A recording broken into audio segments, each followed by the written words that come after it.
Here. John Manston, Here. Kathy Cox, Here. Lisa Vermont, Here. Please join me in the Pledge of Allegiance. I pledge Allegiance to the flag of the United States of America and to the republic for which it stands, one nation under God, indivisible, with liberty and justice for all.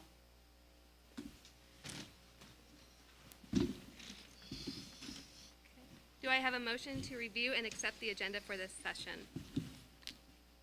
So I moved. move with the repulsion of 3.1 for additional discussion. I'm sorry, can you I repeat couldn't that? hear you. I'm sorry, 3.2, I would like additional discussion before we go into that item. Okay. Do I have a second? I'm sorry, I did not hear him. He would like some additional discussion before we go into item 3.2.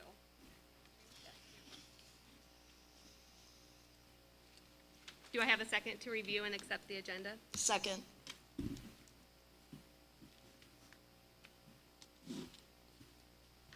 Nicole Miller, Yes. John Manston, Yes. Kathy Cox, Yes. Lisa Vermont, Yes. Before we begin, I would like to say this is a special session, and we will be discussing the financial report and also doing our board self-evaluation.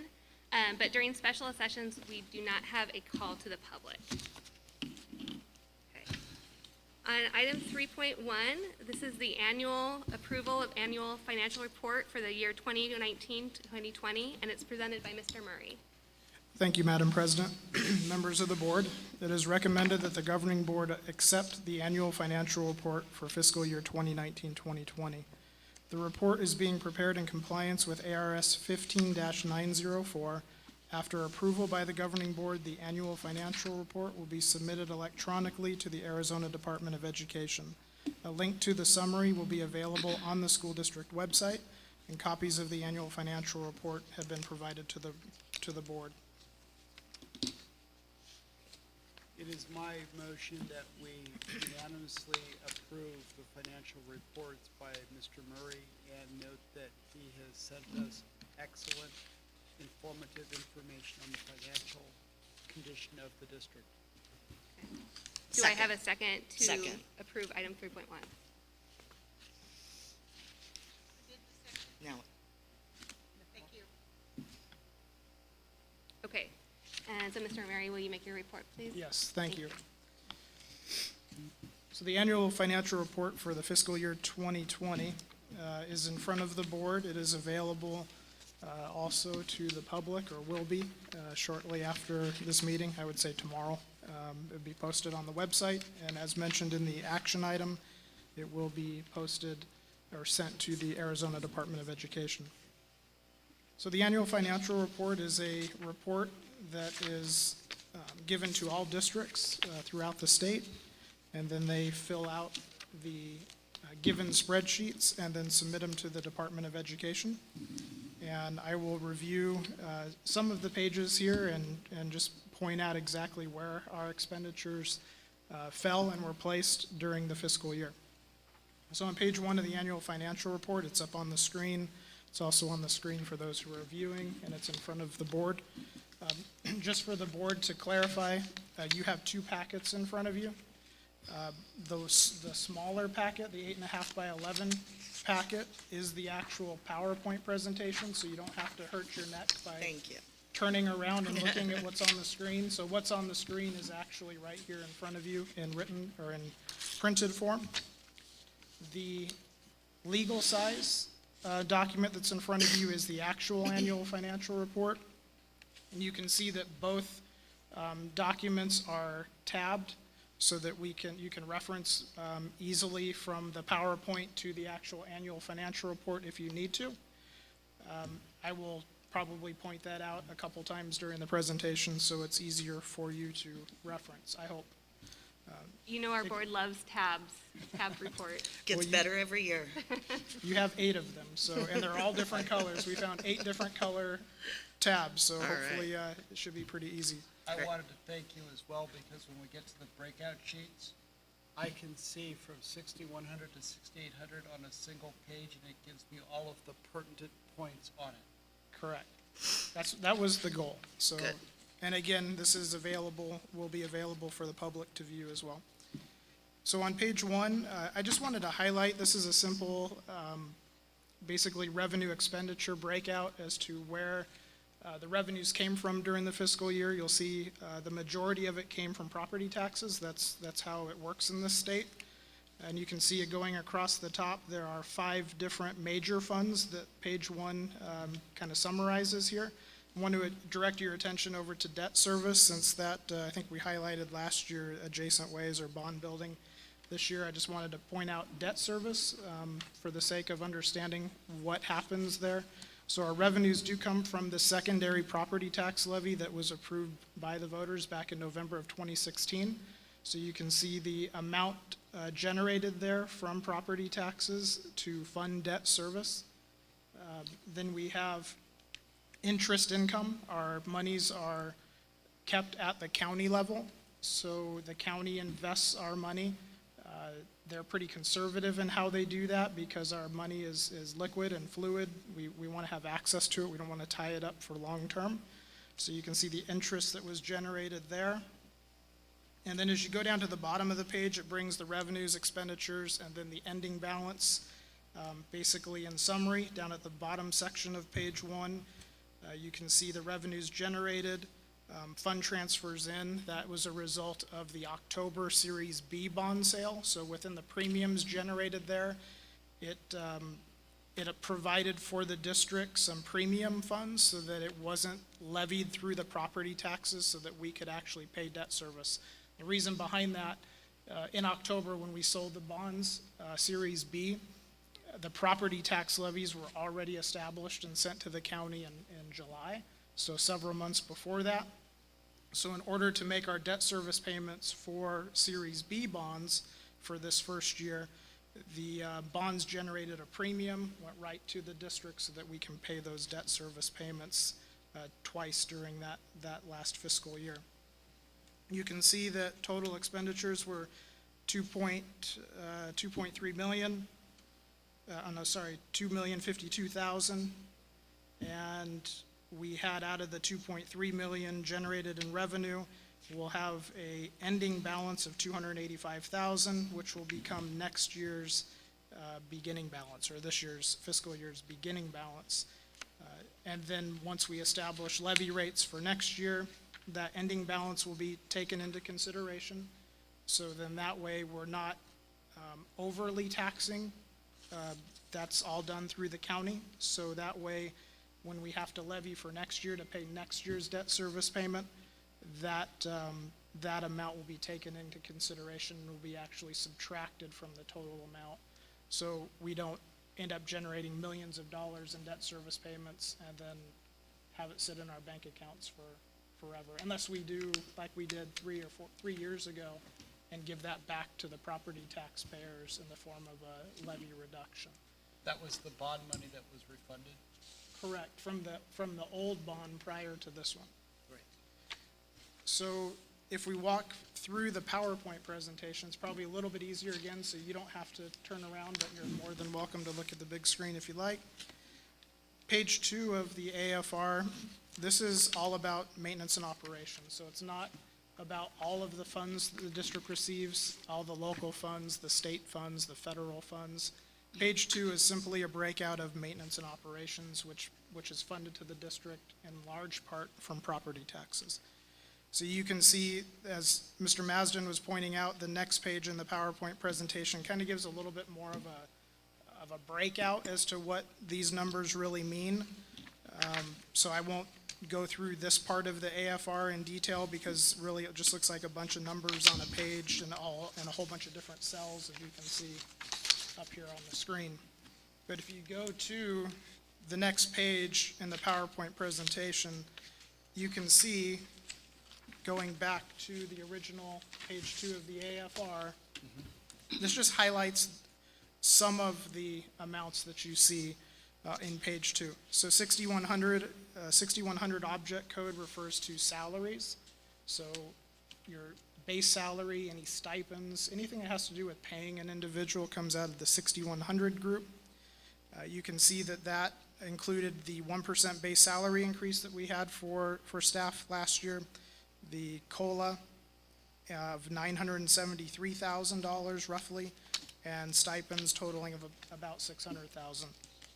So you can see that most of the 6,100 is basically broken out into those three big areas: salaries, cost of living, and stipends.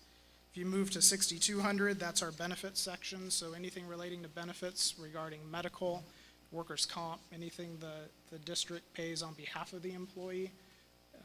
It could be all the taxes that are associated with employing an individual comes out of the 6,200 column.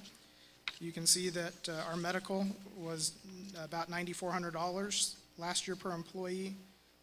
2.2 million was given to ASRS because of state retirement system. And then we had workers' comp, and then Medicare, Social Security, long-term disability also comes into that group, that column of 6,200.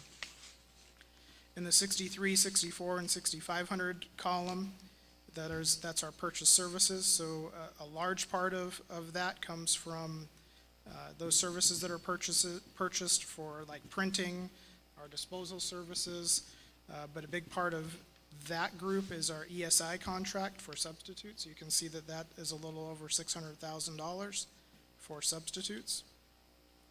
Moving to the next column on page 2 is the 6,600 category for supplies.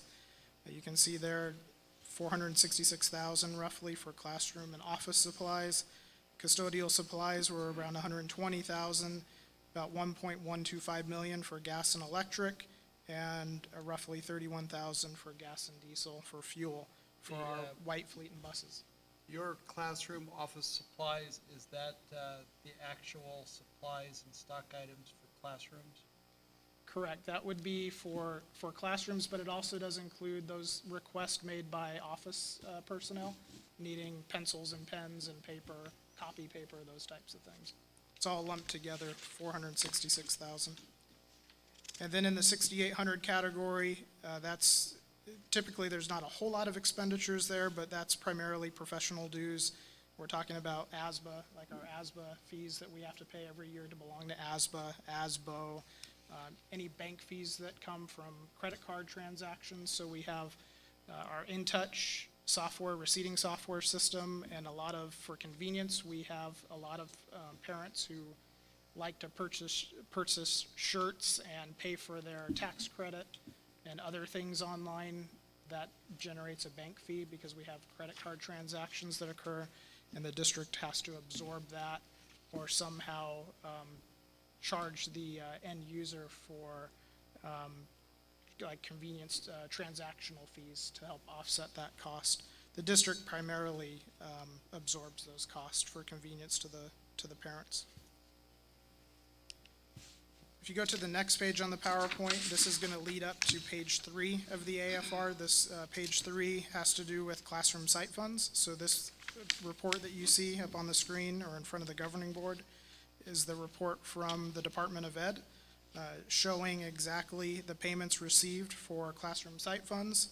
You can see that we received in months 1 through 11, we received those funds all the way up to May 22nd was the month 11 payment.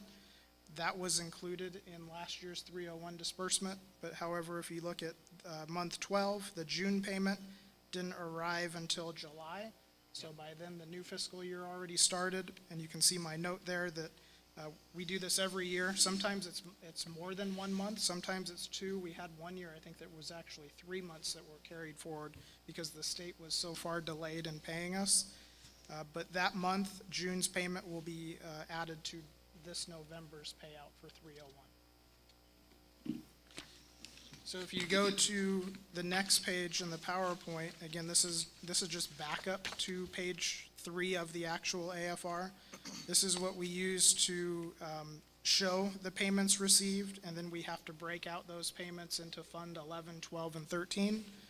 You can see the number of employees that are eligible at any given time during those 3 distributions of that, disbursements of that 301. We do it in November, March, and then in June. So you can see for Fund 11, the first payment in November, we had 261 eligible employees, certified teachers. And then you can see for that second and third pay, we had 268 and 267 at the end of the year. And that happens because of maybe unfilled positions at the beginning of the year. So we had a smaller amount of people who were eligible. And then that last payment, it could include that just someone may have left the district. So you can see a little bit of fluctuation there. All in all, for Fund 11, you can see that at the bottom, that was $1,804.58 were given to all eligible teachers for Fund 11 for last year. Fund 12 is the next spreadsheet. That one's a little bit easier, a little bit more simplified, because Fund 12, we receive the money throughout the year, but we only pay it out in June. So every eligible teacher received $3,616.52 out of Fund 12. Fund 13, which is the next page in the PowerPoint. Again, this is back up to page 3 of the AFR. Fund 13 is also another fund that is used for classroom site funds. You can see that at the end of the year, all three payments totaled $2,600.26, which then takes us to the official page 3. And this is just incredible with the amount of columns and cells, so it makes it real small. And so the board is actually looking at something smaller than what's on the big screen back there. But over on the right-hand side, I kind of summarized it for you. You see in the red on the right-hand side, the classroom site fund total, which is that number that's in the little red kind of oval down there at the bottom. It's $2,888,962. That included carry forward from the year before. Again, approximately 267 certified teachers received these funds. When we subtract insurance and benefits, the gross compensation per eligible employee last year was $8,021.36 for 301. On the next page, page 4 of the AFR, it's the green tab on the PowerPoint presentation, also the green tab on the official AFR. You can see there's a capital expenditure summary there in the middle that's showing the capital outlay, which are capital funds, the bond funds, any new school facilities, which we haven't been involved in that for quite some time. And then adjacent ways is that far right column. Down at the bottom, it kind of gives you a summary as to what those totals actually are, what makes up those big dollar amounts. So you can see a lot of tech licensing comes from these funds in capital. You can see consumable materials, there's Singapore math, math manipulatives, books and novels, whiteboards, computer lab tables, student chairs, just some of what is involved in those totals in front of you. You can see that there's a redemption of principal. That's the solar project payoff. You can see that on line 10 under capital outlay for $1,091,100. We'll see that a little bit more here in a coming slide, but that was the actual solar project being paid completely off, no more debt. We also no longer have short-term debt with a CTE bus that we had. That was paid off this last year as well. Adjacent ways, that far right column, the $9,400 figure you see there, we had asphalt replacement in a fire lane just actually outside these doors here to the east. Here at the high school, we had a water main break, and they had to tear up a big portion of that fire lane to actually repair the pipe. So we used, because it is a fire lane and it is necessary for fire and emergency vehicles to access that part of campus, we use the adjacent ways funds to pay for that.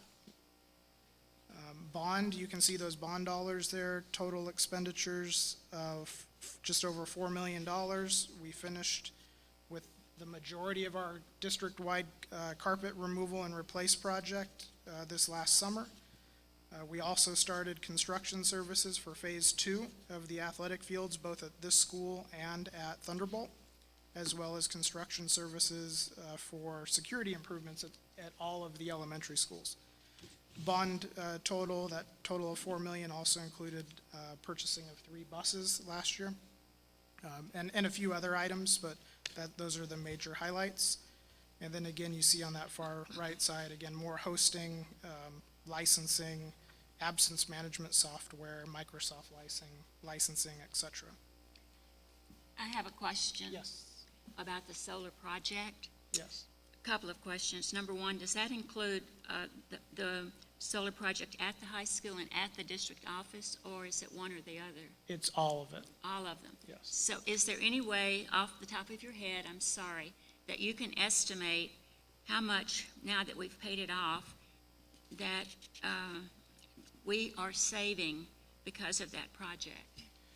The annual payment, again, just off the top of my head, was around $57,000 a year, but we still had 20 years left, approximately 20 years left on the life of the loan. So we saved in interest costs several $100,000. Probably, I think it was around $400,000, again, off the top of my head. I'm particularly thinking, and that's wonderful that we paid it off so quickly. I'm particularly thinking about the utility charges. Do you have any idea how much we're saving? I remember when I was at the high school, I was shocked at what the electricity was every month at the high school. And I don't know about the district office, so can you estimate what we're saving because of the solar project? I'd have to actually go back and look at that number to give you Okay. a close number, but what I can tell you that just having the solar project in place, having solar here at the high school. Now remember, solar is not feeding this entire campus, it's Right. feeding a good portion of it. And same with the district office, we're feeding most of that complex there, but what has happened is it's helped keep rates somewhat stable because of the fact that, I mean, over the last several years, all of us have seen that on our own bills, that utility rates have just, they keep increasing. So what the solar project has done is it's allowed that increase to be much more manageable instead of a Up and down. drastic increase. And what it's also doing is it allows us to not pay interest. I mean, interest isn't all bad, but if we can save interest, we had the money in hand, we had carry forward that we can use for these types of I think this is a smart expenditure because it's not a sustainable ongoing expense. It's eliminating debt, getting rid of it, and using that carry forward money wisely instead of committing it for forever.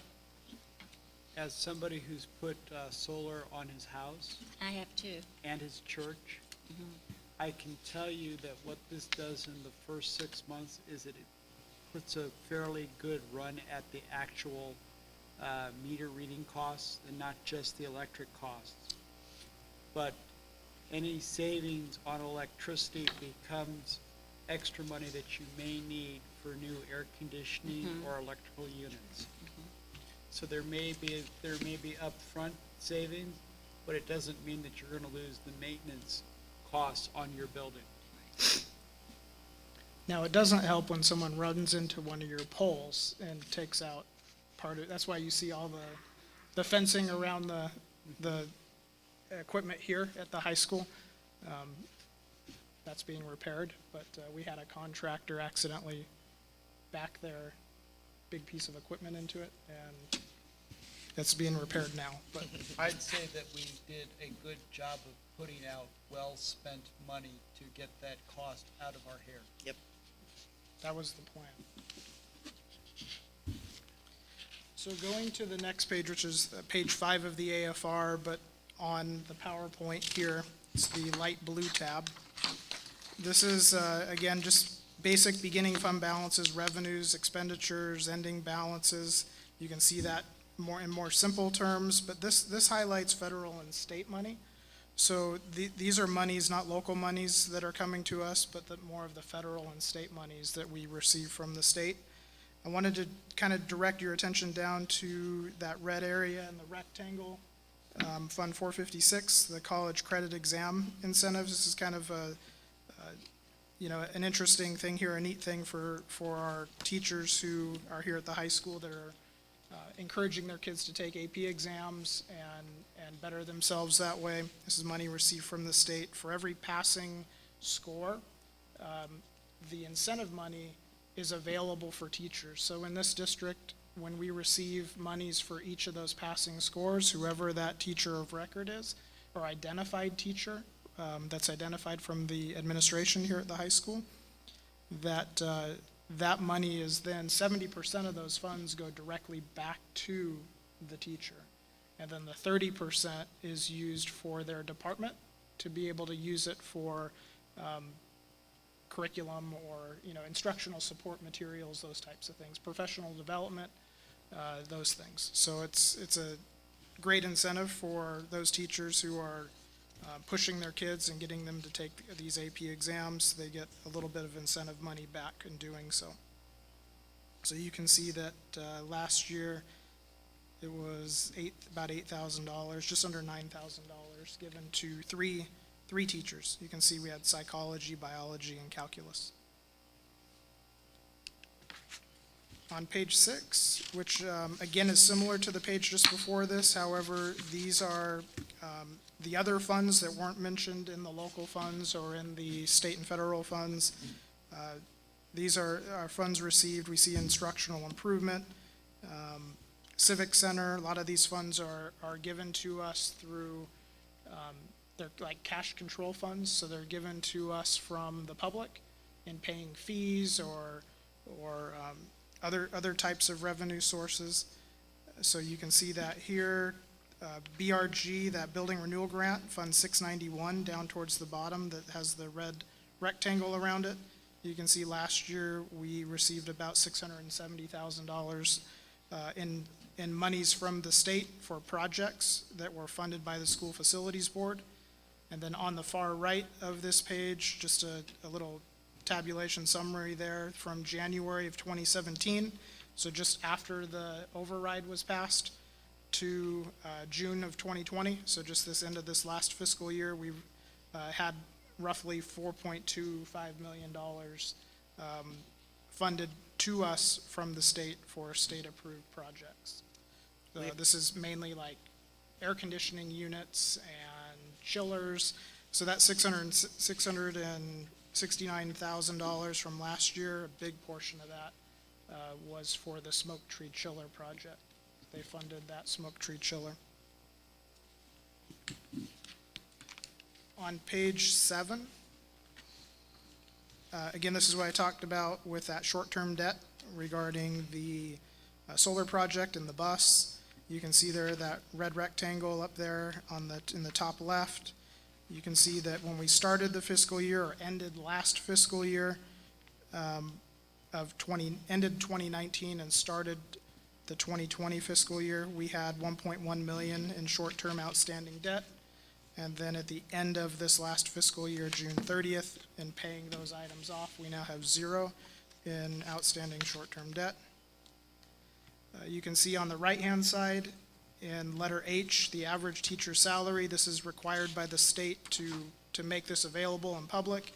You can see that the average teacher salary for those here in the district in 2020 was $43,208, and the total the year before was $42,888 for roughly a 0.7% salary increase. Now, it's a true 1% for those who have been here. The issue is that we have people who come and go. So we're taking the data based on who is here at the moment. So the average becomes 0.7 because you have new teachers who come in and teachers who retire, so you're not really getting the whole 1.0 effect in these numbers. But any teacher who's been here has experienced a true 1% increase in their salary. You can see the definition. This is required by the state. So our definition in posting these numbers, these are for classroom site fund eligible teachers. It's their average teacher salary. It's their base salary only. It does not include 301 or benefits. So this is just their base salary. No stipends, none of that. It's just their base salary. That 301 figure of $8,000 I showed earlier is not included in that. And the $9-some thousand that we pay annually for medical benefits is not included in that. But that's true for most districts in the state who have the same definition as we do. Again, down at the very bottom, I just put a little note there that short-term debt included the CTE bus and the solar project. So finally, right near the end here, this is the summary sheet. This is, if you go to the actual AFR, it's a small 8.5 by 11 page. It's the very last page on the AFR. It gets lost behind the 8.5 by 14 legal. But that's also included in the actual AFR. But in the PowerPoint, you also see it here. And this is a nice sheet. This is something that's really easy for the public to see. You start out with just beginning balances. You see what your revenues are. You see what your expenditures are. You see where your ending fund balance is. You kind of have a good idea as to the ins and outs of these funds that are shown here. It also shows the attendance, the ADM for 19 and for 20, so you can kind of compare 2 years side by side. You also see the primary and secondary tax rate, the levy that's up there. So it's a nice sheet, has governing board president's name there. It talks about how or when this was presented to the board and ultimately to the public. My contact information as well if there's any questions. And then so finally, just kind of a behind the scenes look. This is not in the AFR, this is just on the PowerPoint. But in fiscal year 2020, there's, just so you know, there were approximately 2,500 purchase orders that were generated in the district to keep this district moving from very small purchase orders to buying pencils and those types of things to very large purchase orders for construction projects and utilities and all of those things. And just so you know, there's roughly 12,231 account codes that we manage in the business department that makes up all of these expenditures. The account code is roughly 20-some digits long. There's all different combinations depending on what fund you're going to use, what you're spending, what location you're spending it at, or what location it's for. So it's very interesting at times because there's many account codes. Let And me then stop finally, it. any May I questions? laugh? Yeah, go ahead. You just elicited a laugh from me. 12,000 codes with how many digits in each one? It's about 20. I'll get that number to you. You poor things over there in the So it's fun. department. Our accounting department really loves it. Mr. Murray, Yes. I'd like to thank you for the most complete report I've ever seen, coming out of a year or a 2-year review of our expenses. I think you've done a very good job of living in the money that the budget gives us and the money that the state gives us, and that you've done a very good job here of telling people how it was actually spent and how it helped the people who are employees. And I want to thank you for that time. And it is my motion, Madam President, that we approve the report that Mr. Murray has brought to our attention today. We have a motion already on the floor. It's not really a question, but would you mind giving us an update on the bond projects, how those are going? Yeah, actually, that will be in front of you Tuesday. So Okay. we'll actually have a formal presentation every year by the end of October. By statute, we have to do that. So that is on, I can provide you some now, or I can give you visuals on Tuesday. I can wait until So, Tuesday. Madam President, you let me know if you're quite sure. Yes. I second Mr. Madsen's motion. I also wanted to first I wanted to ask on the SFB, do you know how much their budget is annually? I can get that for you. I don't know it off I the top think of it's my head. around 20 million, if I'm not mistaken. It's somewhere in that area. So the fact that we're taking 4.2 million of that, Correct. Last year, we took 600 and some thousand of the 20-something million, but yes. Okay. We have been very aggressive in trying to get our projects in front of them to get them funded. So 4.2 million of approximately 60 million, maybe? Okay. That's really impressive. We are the envy of all the school districts in Mojave anyway, the ones that I talked to. I guarantee that. Yeah, Correct. they want to know how we do it. Yeah, and at the state level too, we've actually had some liaisons say, you guys get all the money anyways, so what do you mean you want that project too? So we're just asking for what, they don't just approve projects, they look at maintenance and they look at your histories and they come out and do inspections. So we're just trying to get the state to pay for.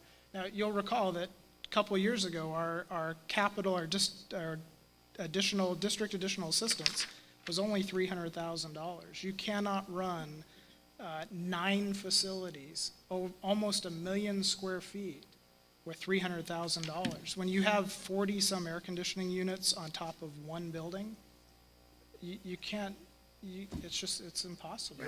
You're telling us that we not only have good financial management, but we have very good people working with you on the financial management. Correct. Maintenance. And on the maintenance side too. Maintenance. And they're doing their due diligence and trying to give all of the information that the state requests and get it to them timely so we can get our projects funded. Document. Correct.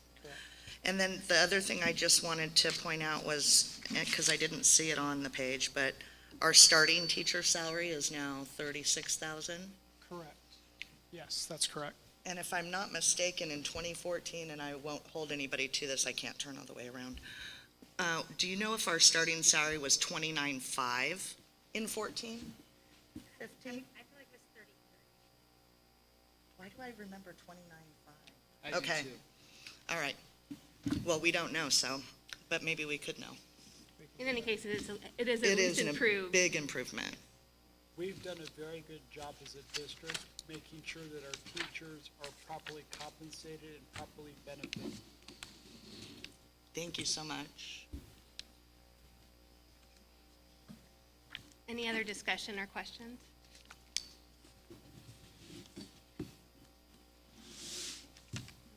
I'll go ahead and call for the vote then. John Maston, Yes. Kathy Cox, Yes? Nicole Cohen, Yes. Lisa Roman, Yes. And thank you again, Mr. Murray, for that report, because that was very, again, we like the organization. Makes it very easy for us. I do have to say Naomi and several ladies in our office this morning made sure that was together for you nicely. Well, we love it. Tell them thank you, please. I will. Amen. Okay, moving on to item 3.2, this is the governing board self-evaluation. I will be honoring your request for more discussion before a motion is made, but I'll go ahead and read the rationale for this. Per district policy BAA, evaluation of school board self-evaluation, the board may meet at least annually, not later than October 30th, for the purpose of appraising its function as a board and to evaluate board performance. The appraisal plan approved by the board will be developed by the board president working with the superintendent. Evaluation instruments for board operation may be used in the process.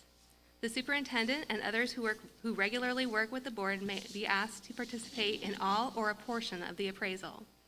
Areas of board operations and relationships that may be appropriate to consider during the evaluation of governing board procedures may include, but are not limited to, board meeting decision-making process, policy development and implementation, board and district goal setting, curriculum and instruction management program, fiscal management resource allocation, school plant planning and management, board member orientation, board member development, board officer performance, board member relationships, board superintendent relationship, board community relationship, legislative and governmental relationships.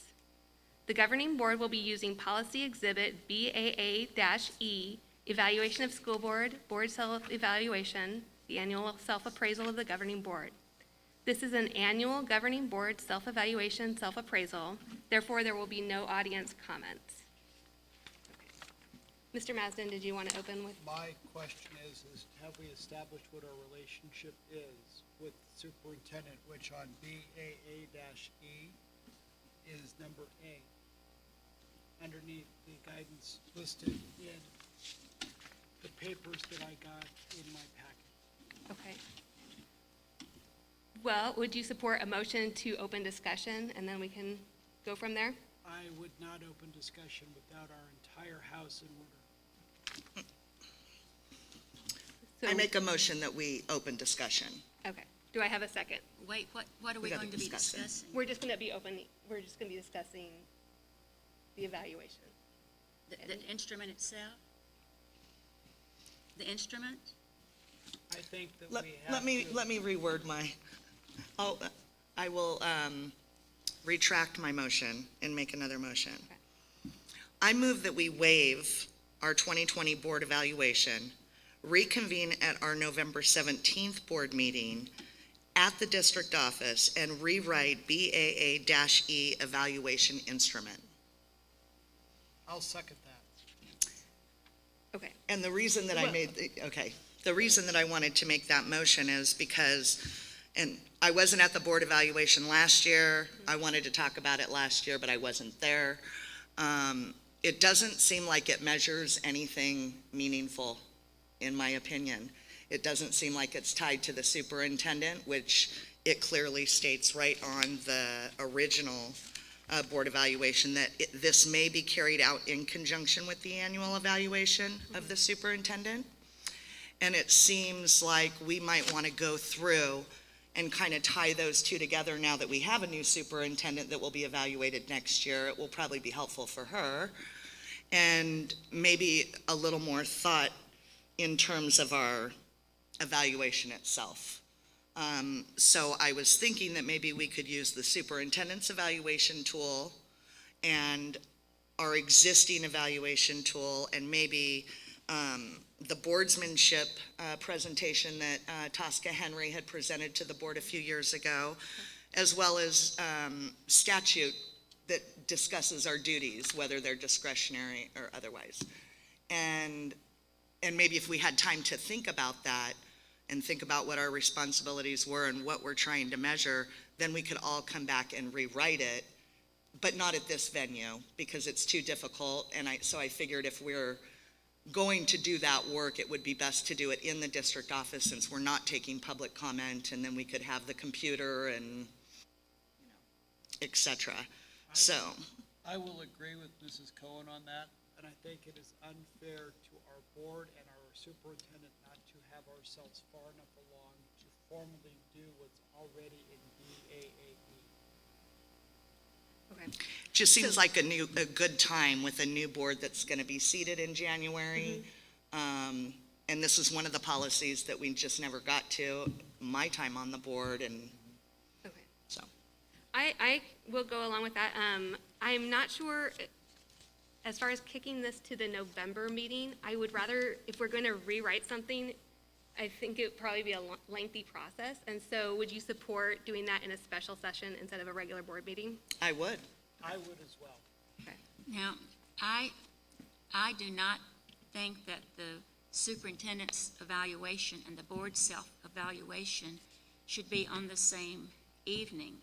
I cannot go into any detail right now, except it just doesn't seem right. The first part of the board's self-evaluation is about the board's relationship with the superintendent.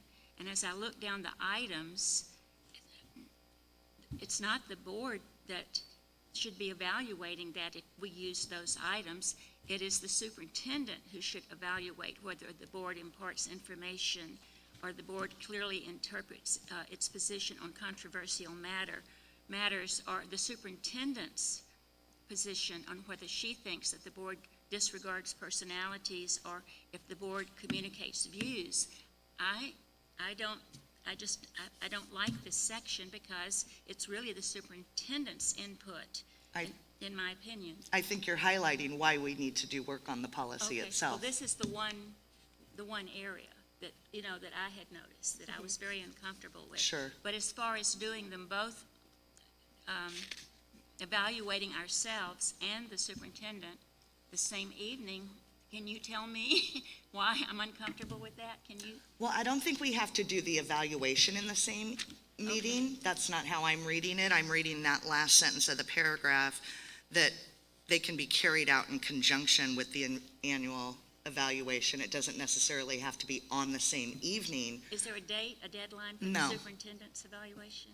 Well, I understand why the reference to the superintendent is in there, because the reference to the superintendent is seeing what the district has for a feedback to the board. But if we've never had a review meeting with the superintendent and never a review written, how do we even start to know? We can't honestly assess ourselves unless we have a way to honestly assess ourselves, which includes not just what we are to the community, but what we are to the district.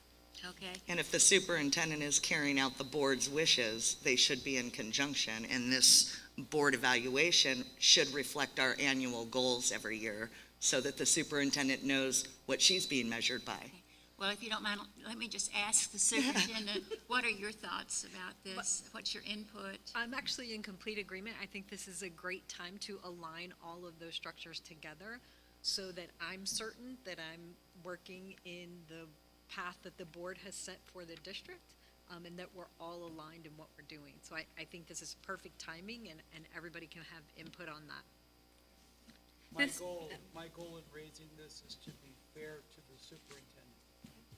I think that is a worthwhile goal, for sure. And this tool does sort of strike me as being somewhat superficial. It only allows you to say that things are either satisfactory as they are, they either need improvement, or they're unsatisfactory. I would rather see maybe a scale of 0 to 10 or 0 to 5, something that gives us a little bit more ability to communicate nuance, because I feel like these categories are too broad. It's either everything's fine the way it is, or it's terrible. Agreed. So there's a lot of shading in there. Well, so if we are not going to do a true self-evaluation today, I would like to give both of our board members who your terms are expiring in December, if you want to, you do not have to, but if you'd like to, talk about some of the things that you are proud of that you've achieved in your time on the board, maybe advice that you have for incoming school board members. I feel like I'm kind of putting you on the spot, so we don't have to do that tonight if you don't want to. But if there are things that are on the top of your head that you would like to talk about, we do have this time if you'd like to do that. I'm not ready to do that yet. Okay. I did put you on the spot, I'm sorry. I'm not, What about you, Mrs.? I know you're sitting with us, John. I'm not really ready to do that either. Okay. But thank you Then for maybe the we can- opportunity. I'll keep taking the pumpkins in the face. You're not going anywhere. Yeah.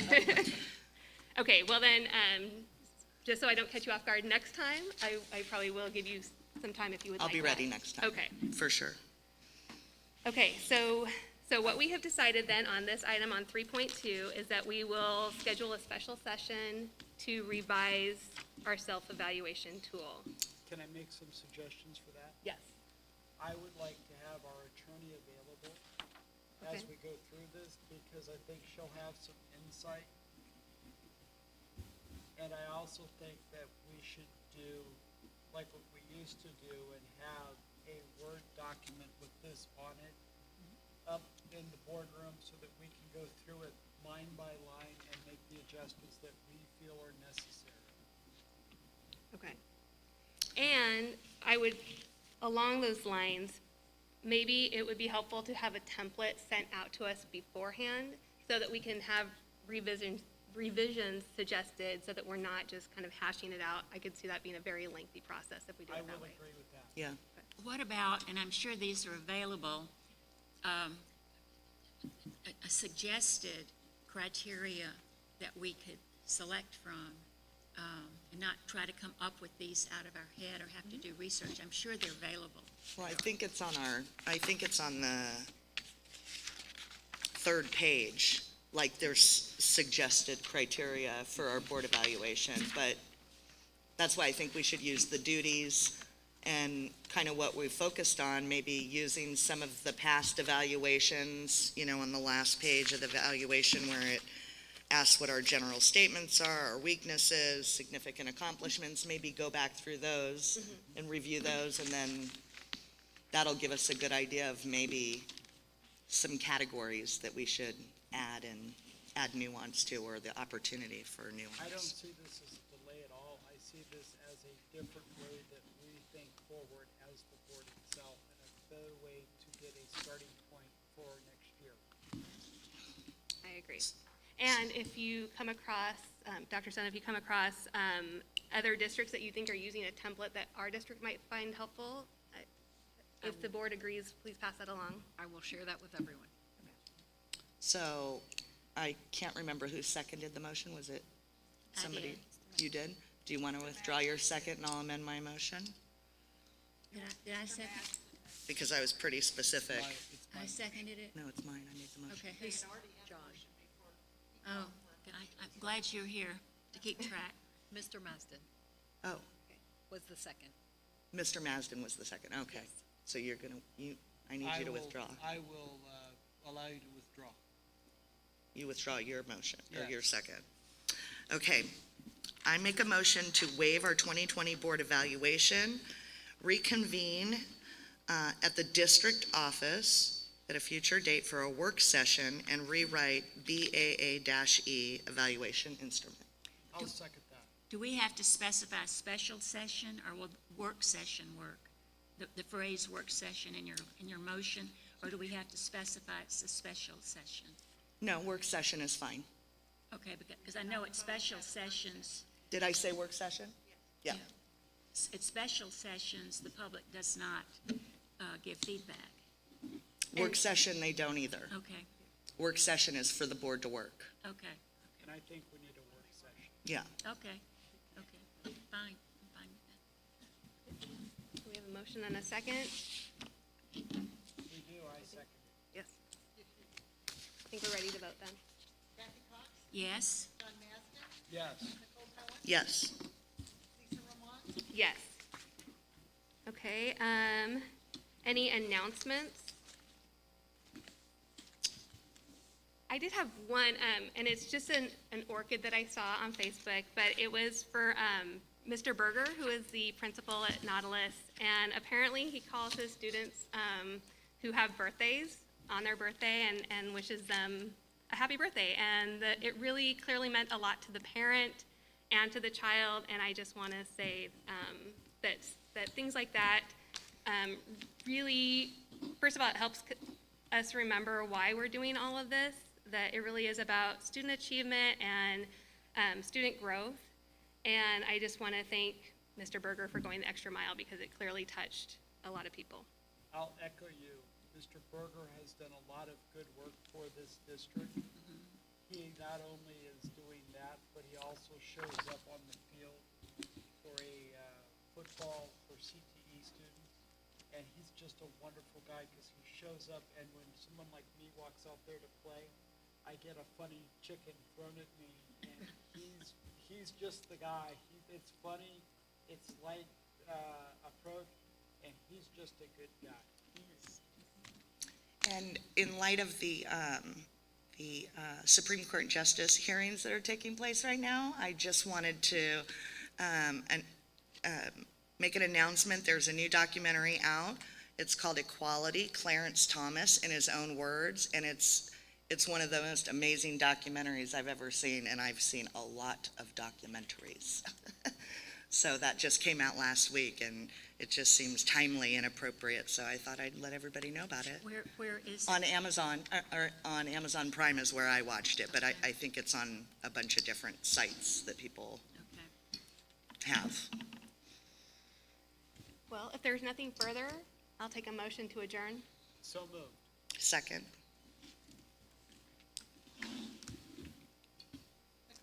Yes. Yes. Yes?